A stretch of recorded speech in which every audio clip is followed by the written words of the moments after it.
bénissons notre Dieu et notre Père. Merci pour ta grâce. Merci pour ta bonté. Merci parce que, Seigneur, tu es avec nous. Tu l'as dit, quelles que soient les intempéries, quelles que soient les circonstances, toi, Jésus, tu es avec nous. Et nous croyons que nous sommes plus que vainqueurs. Et que rien ne viendra nous intimider. Rien ne peut nous imposer, Seigneur, ces ruses. Et nous croyons que tout ce que l'ennemi est en train d'orchestrer est voué à l'échec au nom de Jésus. Nous vivrons et nous témoignerons les merveilles de l'Éternel. La gloire est à toi parce que nous ne permettrons point à la peur, Seigneur notre Dieu, de nous imposer les œuvres des ténèbres. La gloire est à toi. La Bible dit que tu es mort et le troisième jour, tu es ressuscité d'entre les morts. Et tu es aujourd'hui les prémices de ce qui nous arrivera. Nous ne craignons pas de mourir. Ce qui est important pour nous, ce n'est pas la mort, mais c'est après la mort. Car nous savons tous que nous allons tous mourir, mais après la mort, c'est ce qui a plus de valeur pour nous. À toi seul toute la gloire. Merci parce que tu le fais pour nous. Je suis fort, fort, oui, plus que vainqueur par le sang. Est-ce qu'on peut chanter ensemble?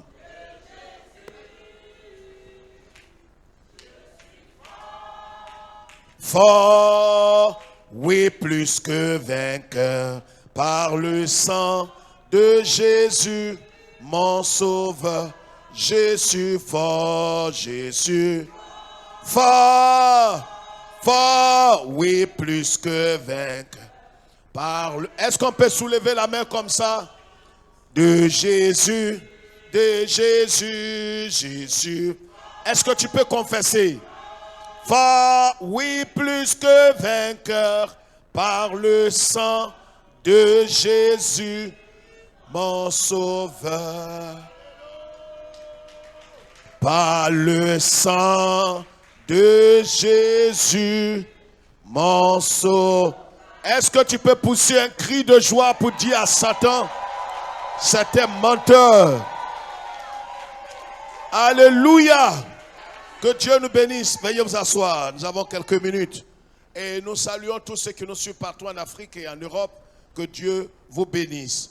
Nous prenons nos Bibles. Hébreux chapitre 2. Allons-y très vite. Hébreux chapitre 2. Je veux que tu dises à quelqu'un à côté de toi, Satan est un menteur. Il pense m'intimider. Mais il ne pourra jamais m'intimider. Amen. Voilà ce que dit la parole de Dieu. Hébreux chapitre 2, le verset 14 et 15.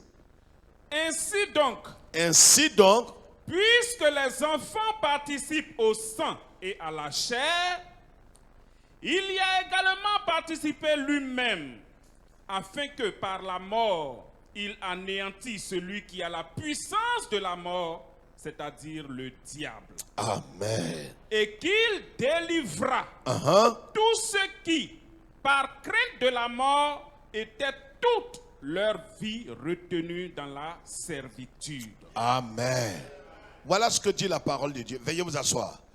L'auteur des Hébreux, nous sommes en train de prier, d'invoquer le Seigneur. Hier au premier culte déjà, nous avons annoncé que nous devons prier ceux qui étaient au premier culte avec nous. Avant qu'on entende toutes les nouvelles, on avait averti déjà que nous devons prier. Et qu'aujourd'hui nous prions. Demain encore nous prions. Pas 3 jours, pendant 2 jours. Frère, voilà ce que dit la parole de Dieu. La Bible dit, ainsi donc, puisque les enfants participent au sang et à la chair, il a également, qui est il? C'est Jésus. Il a également participé lui-même. Il y a un pouvoir qui règne sur la terre. Il y a quelque chose qui a l'autorité sur la terre, qui a une puissance, qui a un pouvoir. Et cette puissance-là a humilié des êtres humains depuis la Genèse jusqu'à la Nouvelle Alliance. La mort a vaincu Abraham. La mort a vaincu un homme appelé Métusélah. La mort a vaincu même le grand Moïse. La mort a vaincu Josué. La mort a vaincu des conquérants. Le grand sacrificateur qui allait une seule fois dans le temple, la mort l'a vaincu. Frère, la mort a vaincu tous nos héros.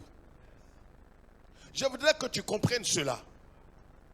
Parce qu'en vérité, la Bible dit que la foi vient de ce qu'on entend. Et ce qu'on entend vient de la parole de Dieu. Parce que sur quoi est bâtie ta foi? Ta foi est bâtie sur tes traditions.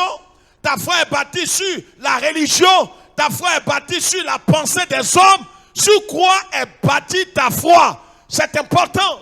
Si un jour tu dois périr et périr pour l'éternité, tout dépend de sur quoi est fondée ta foi. La Bible dit, oh, sans la foi, nul n'est agréable à Dieu.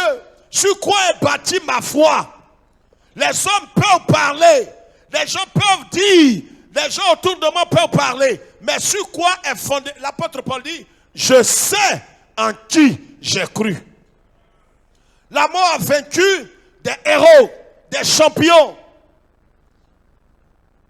L'un des hommes les plus importants, quand vous allez en Israël, si vous avez l'opportunité d'aller en Israël, en pèlerinage, vous allez voir que la tombe d'un seul est encore gardée. C'est la tombe du roi David. Mais David, la mort l'a emporté. Et la parole de Dieu dit que la mort a régné depuis le jardin d'Éden jusqu'à Gethsémane. Aaron, mort. David est mort. Moïse, le seul être humain qui a vu la face de Dieu pratiquement, il est mort.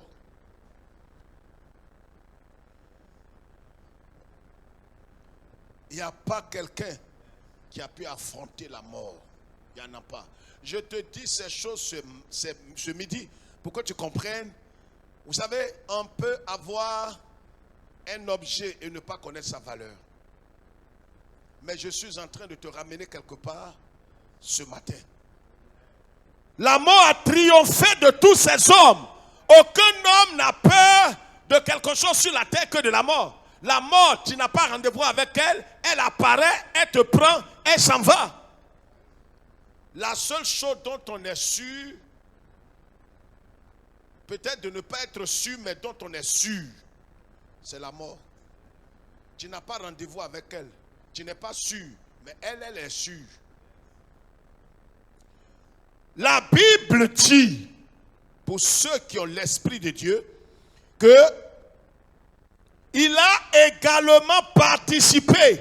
C'est-à-dire, depuis que la mort est entrée en scène sur la terre, elle a troublé tout le monde. Les femmes, les enfants, les hommes. La mort a balayé, a fauché tout le monde. Et le jour que la mort a entendu que le Fils de Dieu venait sur terre, la mort a pris position. Et quand Jésus est né,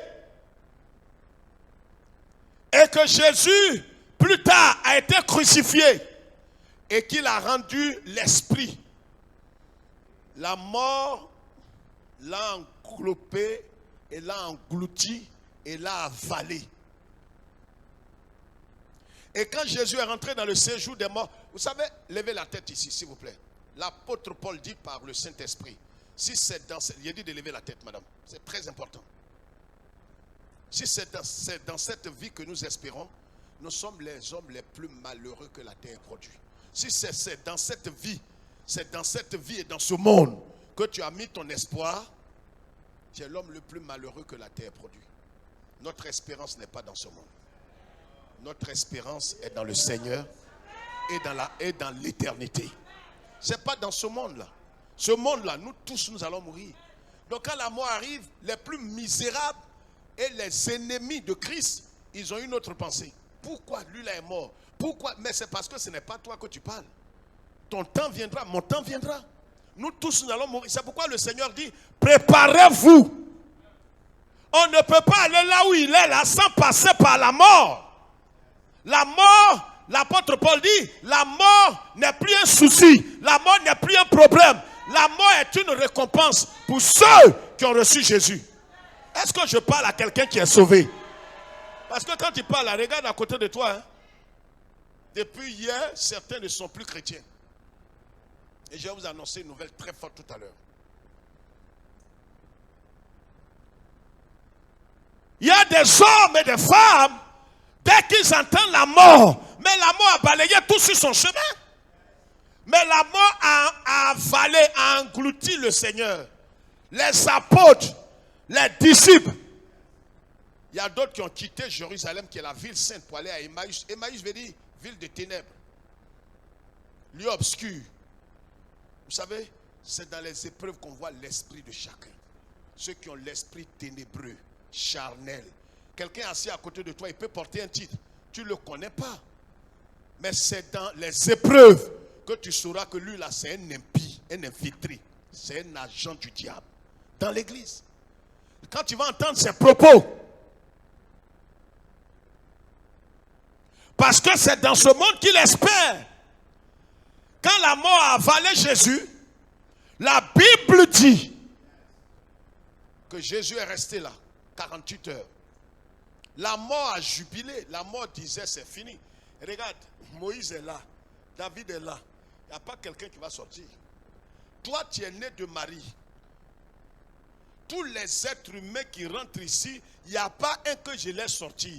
Toi, tu ne peux pas sortir comme les autres. Mais le problème est qu'ils ne savaient pas. Qu'ils ne savaient pas. Parce que depuis que le monde est monde, la mort n'a jamais vu quelqu'un, un jeune homme de 33 ans, qui est rentré là-bas dans sa maison et sorti. C'est pourquoi je dis, tu ne connais pas Jésus. Parce que plus tu le connaîtras, plus ta joie, quelles que soient les épreuves, ta joie sera grande. Parce que même ceux qui meurent, ils vont avec Jésus. Ils ne sont pas recueillis dans le séjour des morts. Ils vont directement auprès du Seigneur. Donc nous, la mort n'est plus un problème pour nous. L'apôtre Paul dit, la mort met un gain.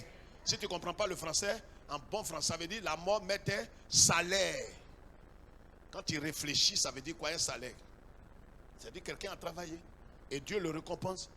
La mort n'est plus un problème pour les enfants de Dieu, ceux, pas les évangéliques, pas les protestants, mais ceux qui sont nés de Dieu, qui ont Romains 8, 16. Le Saint-Esprit rend témoignage à leur esprit qu'ils sont nés de Dieu. La mort n'est plus un problème. Et ils ne se lamentent pas, autre mesure, pour dire c'est fini pour nous. Se lamenter jusqu'à... On pleure avec ceux qui pleurent. Mais la mort ne peut plus nous terroriser, ne peut plus nous abaisser. Parce qu'il y a un homme, l'homme de Galilée, Yeshua Mashiach, l'étoile brillante du matin, le fils de David, le lion conquérant, le fils de Dieu, l'alpha et l'oméga, est rentré dans le séjour des morts. La Bible dit, le troisième jour, est-ce que je parle à quelqu'un? Le troisième jour, il a dit à la mort, tu ne sais pas à qui tu as affaire. Voilà la raison pour laquelle nous, on n'a pas peur. Parce que celui qui est en nous a la clé. Quand tu dis Amen, je vais demander à quelqu'un, déplace-toi. Il faut que tu te déplaces. Ce n'est pas tout le monde, il faut t'asseoir à côté d'eux. Quand vous venez à l'église, que vous êtes une famille, quand vous êtes en train d'aller, vous demandez si ceux qui sont avec vous est à la clé de la maison. Je parle à quelqu'un. Jean-Claude, ça t'arrive, non? Ah, tu demandes. Diana, tu as la clé? Parce que ça ne sert à rien de courir pour arriver à la résidence et puis tu n'as pas la clé. Quelqu'un réfléchit à ce que je dis. Écoute, hein, on n'a plus rien pour toi. Si toi tu es... La Bible dit ici, et qu'il délivra tous ceux qui, par la crainte de la mort, la peur, la mort utilise la peur comme un canal pour assouvir, pour assujettir, pour dominer. C'est par la peur que la mort passe pour traumatiser. Mais les chrétiens les plus misérables, malheureux, qui n'ont pas d'espérance, dès qu'il y a un souci, c'est fini, ils sont morts. Tu le vois marcher, même les parents même qui ont perdu leur enfant, Et il est plus malheureux qu'eux. En temps, il est venu les consoler. C'est-à-dire comment l'église évangélique aujourd'hui voit la mort. La mort devient un problème, ou bien la mort devient pour nous quelque chose de banal. Mais celui qui est en nous a vaincu la mort. Maintenant, le problème, c'est bon de lever la main, mais d'être sûr que l'esprit de celui qui a ressuscité Jésus habite en toi. Parce que celui qui a ressuscité Jésus, s'il habite en toi, comme dit Romains 8 qu'on va voir demain, s'il habite en toi, même si tu tombes, le même esprit, comme c'est l'esprit là qui a soulevé Jésus. Non, je vais te montrer. Pourquoi je n'ai pas peur de la mort? J'ai perdu mon père, j'ai perdu ma mère, j'ai perdu tant. On entend des gens dire, est-ce que l'église n'est pas maudite? C'est ta génération et ta famille et toute ta tribu. C'est inintelligent. C'est vraiment inintelligent. Que le ciel t'entende et te juge. C'est inintelligent. À l'église de Thessalonique, en une seule année, il y a eu au moins près de 10 morts.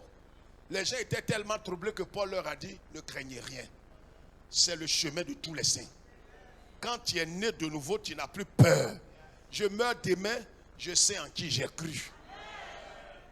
Mais quand la mort doit t'effrayer au point où on voit comme si tu ne vas jamais mourir, mais on est là. Regardez pourquoi Jésus n'avait pas de problème. Parce que lui, il est né et il a dit, je suis né pour mourir. Mais c'est quand tu veux préserver ta vie, c'est là que tu as des ennuis. Voilà quelqu'un hier, on me disait, il a près de combien, 189 ans. Il dit la mort l'a oublié en Chine. La mort l'a oublié. Il y a des gens comme ça. Regarde, quel que soit ce qui viendra, sache que le plus grand bonheur, la plus grande joie, ce n'est pas sur cette terre, c'est dans le ciel. Là où se trouve le Seigneur Jésus, là où se trouve Marie, là où se trouve Abraham, David et tous les saints, ils sont dans la félicité. Ils ont commencé. Ils sont en train de se réjouir. On va les trouver en train de se réjouir. La mort doit plus. Et c'est quand tu n'es pas converti, tu n'as pas les preuves de ton salut. C'est en ce moment-là que la peur, la Bible dit qu'il est venu les délivrer de quoi? Il est venu délivrer ceux qui par la crainte de la mort étaient toute leur vie tenus captifs. Ça veut dire que la mort envoie la peur pour rendre les gens esclaves. Tu as peur, tu as peur, tu as peur, tu as peur. Et plus tu as peur, la mort fait son œuvre dans ton corps, dans tes affaires, dans tes finances, dans ton foyer, dans ta santé. Là où la peur se trouve, c'est l'envoyé de la mort. C'est pour ça que partout la mort doit travailler. Il envoie d'abord son protocole qui est comme son premier ministre, la peur. Si la peur de la mort est dans ton cœur,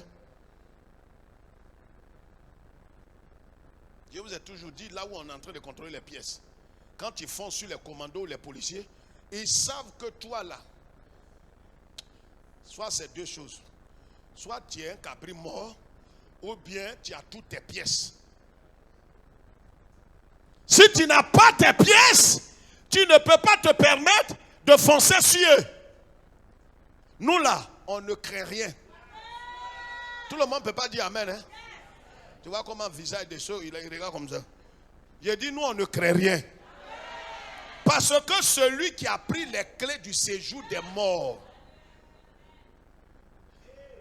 est devenu mon allié.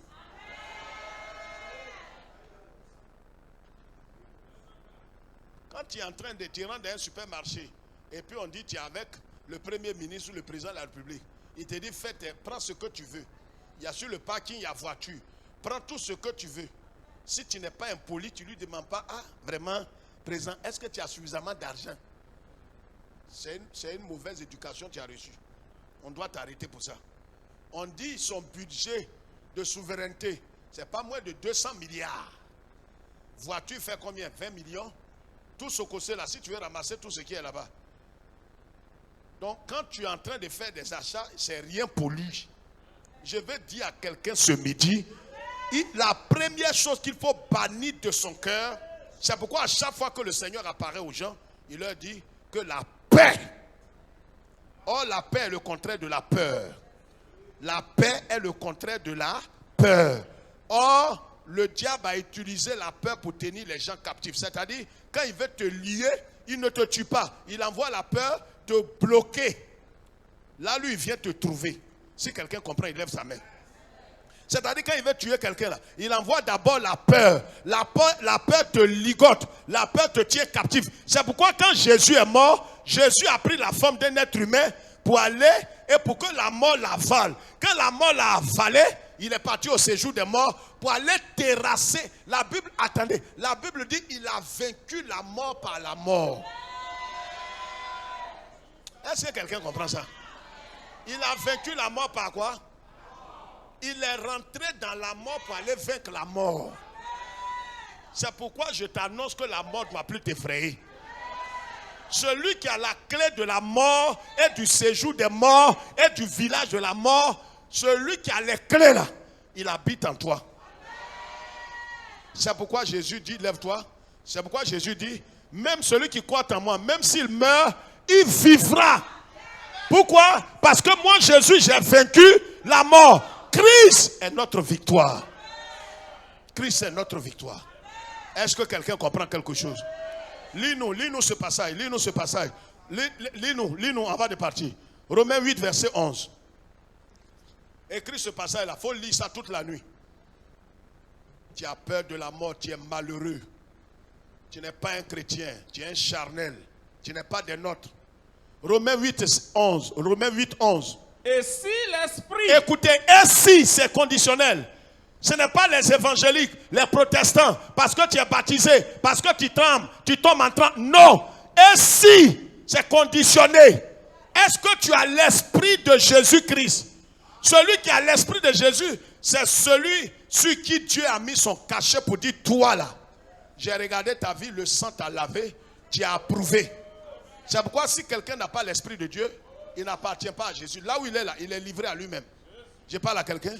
Lis, on va partir. Lis, on va partir. Et si l'esprit de celui qui a ressuscité Jésus d'entre les morts habite en vous. Habite en qui? En vous. Donc si l'esprit de celui qui a ressuscité Jésus, c'est Dieu le Père. Son esprit là, c'est lui qu'on appelle le Saint-Esprit. C'est l'esprit là qui est venu, qui a fendu le tombeau, qui a fait sortir le corps de Jésus. Il est rentré en Jésus, il a fait debout. Donc, la Bible dit, si cet esprit-là, il faut vérifier. Si c'est la peur qui est en toi, il faut craindre. Non, il y a trop de morts, il y a trop de morts. Toi, tu peux arrêter la mort? Il y a un seul. Lis, et si l'esprit de celui qui a ressuscité habite en vous, celui qui a ressuscité Christ d'entre les morts rendra aussi la vie à vos corps mortels par son esprit qui habite en vous. Le problème se résume là. Quel est l'esprit qui habite en toi? Moi, je ne sais pas. Toi seul sais. Parce que toi seul, parce que l'esprit là, regarde ici, là où il habite, il rend témoignage à celui chez qui il est que je suis chez toi. Romains 8, 16. Quelqu'un comprend ça? Donc, s'il est chez quelqu'un, il te dit que je suis ici. Je suis chez toi. Jean-Claude, je suis chez toi. Donc, quand Jean-Claude sait que le Saint-Esprit est là, la mort peut venir. Il voit la mort comme ça. Il sait même que si la mort l'a avalé. Mais comme celui qui a ressuscité, Dieu là, il ne fait pas combine. L'esprit qui a ressuscité son fils là, c'est le même esprit qu'il a placé en toi. C'est comme anti-poison. Tu es anti-poison là. On dit non, ils ont mis poison. Mais tu manges ça comme amusement. C'est pourquoi on est bête. Tu nous vois comme ça, on sourit. C'est pas parce qu'on est inintelligent. C'est pas parce qu'on ne souffre pas à ceux qui meurent. Mais parce que nos soeurs, nos frères sont morts dans le Seigneur. Ils ne sont pas morts à l'église, ils sont morts dans le Seigneur. Et ça veut dire qu'automatiquement, ils sont dans les bras de Jésus. Et nous qui sommes là, si nous mourons demain, aujourd'hui, nous allons sortir, nous serons directement dans les bras du Seigneur. Donc nous ne craignons pas. La mort n'aime pas ceux qui ne le craignent pas. Vous savez, il n'y a rien de tel qu'un dictateur sait que tu ne le crains pas, ça l'énerve. La mort est un dictateur. Et tous ceux sur laquelle qui ne le craignent pas, il ne sait plus que faire de toi. C'est-à-dire souvent il a des projets même. Il sait qu'il ne te ferait pas. Donc souvent même il ne te calcule plus. Je parle à quelqu'un.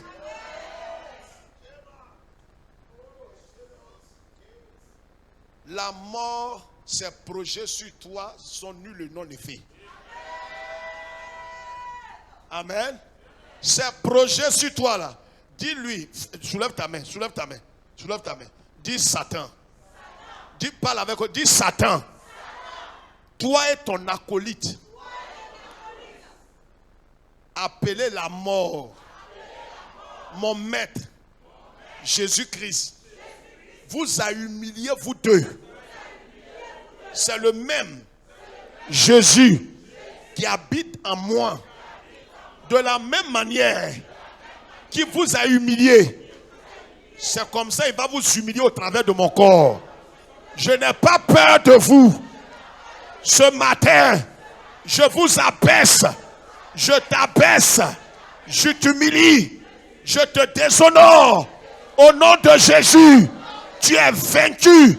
Tes projets, tes programmes, tes programmations, tes désirs sont annulés, sont vaincus, sont vaincus, sont vaincus. Au nom de...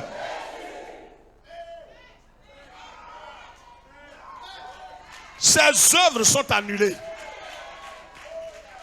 Là, une seule chose il faut faire. Bannir la peur de ton cœur. Quelqu'un m'entend? Que je meure, que je vive, c'est pour le Seigneur. Si un frère est mort dans le Seigneur, nous bénissons le Seigneur.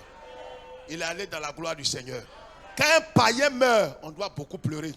Parce qu'il est perdu 2 fois. Mais un frère qui meurt dans le Seigneur, les soucis que tu te fais montrent que toi tu es un inconverti. Le Seigneur est avec toi. Amen.